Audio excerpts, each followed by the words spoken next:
Going consumer, let's speak about it. Nvidia made a huge announcement at CES this week. They made a bunch of them.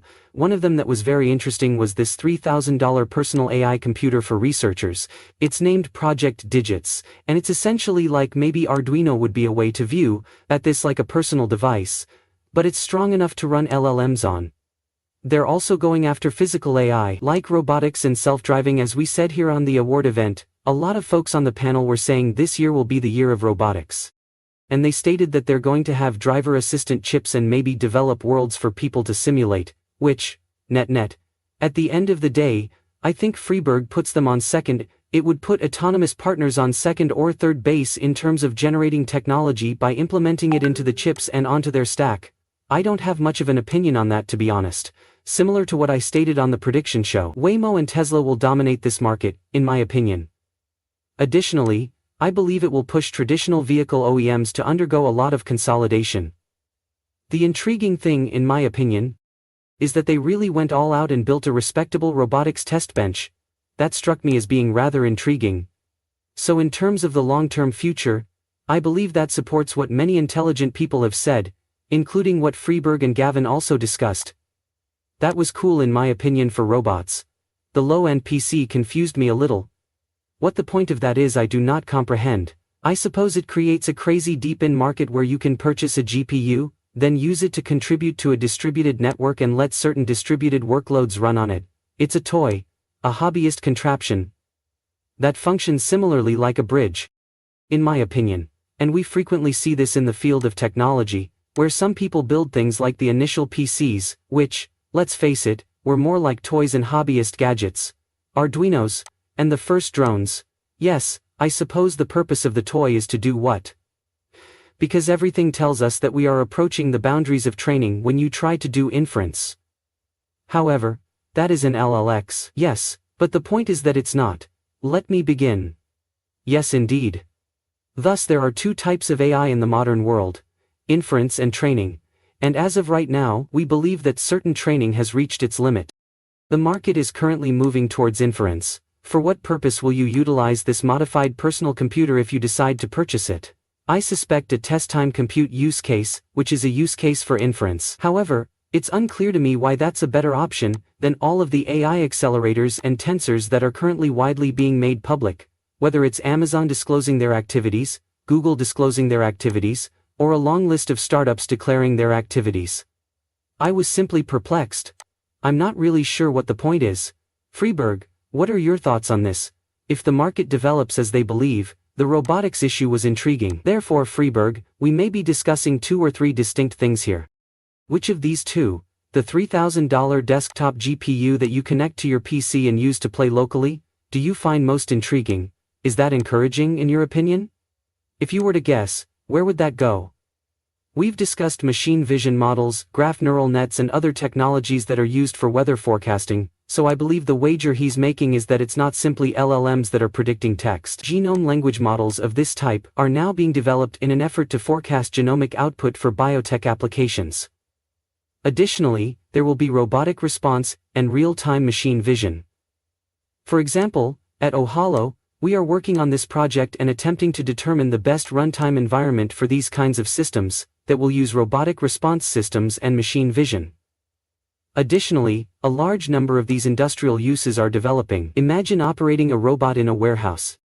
That robot in the warehouse sending data to the cloud while it waits for a model to run and receive a response. Is that really what you want? It's likely that you want that at the network's edge. Something local is what you want. Furthermore, I don't believe he has a strong opinion about the kinds of models and industrial applications that will be used.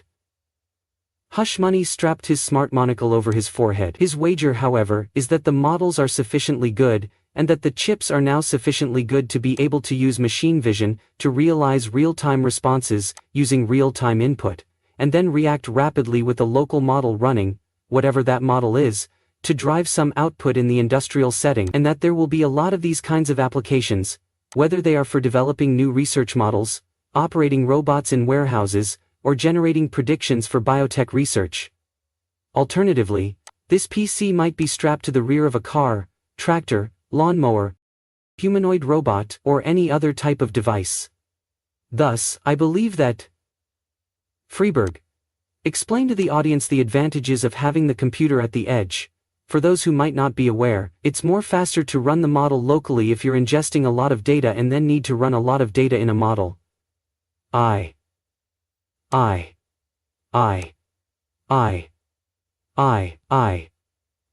For example, Tesla's self-driving technology does not broadcast video footage from your vehicle to a computer located thousands of miles away, then leave it up to the server to choose how to operate your vehicle. The vehicle is using its model to determine what to do in relation to the visual imagery. It's local, because you don't have to wait for the internet to send and receive data, because all of that data can be handled in the automobile. There is no lag time for you. The 60 and 100 millisecond reaction times are not available to you. Losing your phone connection, and then being unsure of what to do, is not something you have. That's right. In the data centers, servers may break, or the connection may drop as you wait for one to come online. It's all local.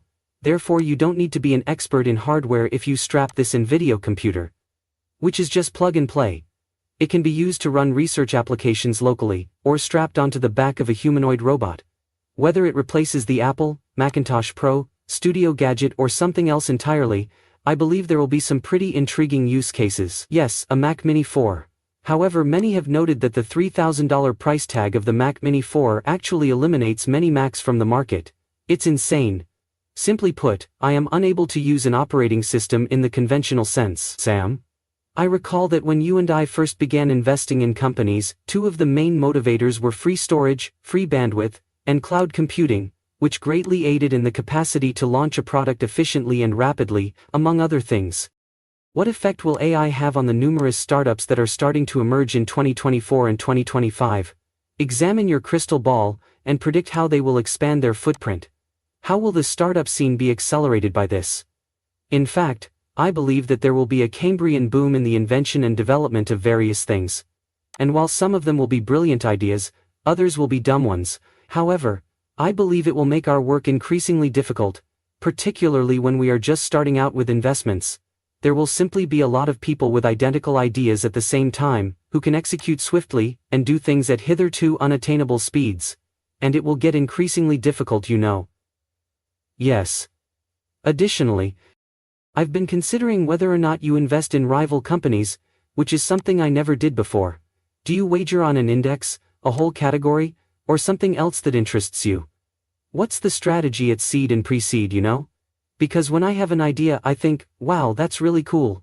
After that I go outside and see that 30 people are working on it, and it wasn't always like that. Additionally, I believe that we have actually unlocked a tool.